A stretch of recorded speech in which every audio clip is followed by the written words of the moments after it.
Another day, another opportunity to share. Mapagpalang umaga sa lahat na makakapanood itong reels natin ngayong umaga. Sana po gumising kayong malakas at masigla. So ito ay matagal ko nang binibideo.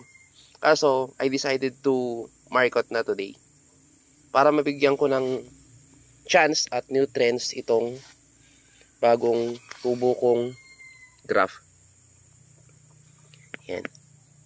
Yan po ay dugtungan ng Fuji apple papuntang Bambugo. So ito po ay Wambugo na.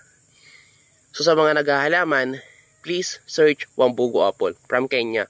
Of course kay Catherine Wambugo.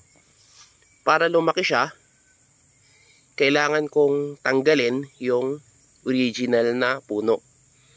Ayan. So, papaugatin natin siya dito para hindi naman sayang na basta ko nalang puputulin. Ayan. So, isa dito, papaugatin natin para makuha natin tong dalawang sanga na to. Ayan. Siyempre, pag umugat yan, mabubuhay yan. Then, isa to.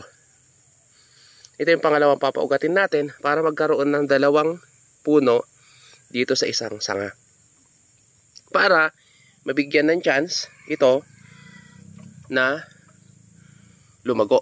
Which is Wambugo kasi yan yung priority natin so far. Ito kasi is madami na tayo. Yung puno na to. Pidaw variety ito eh. Fuji apple. So pinangalan kong variety doon sa lolo't lola. Kaya Pidaw. Yan. Sa mga nakakaalam. Pidaw variety. Ayan. So labas yung ugat.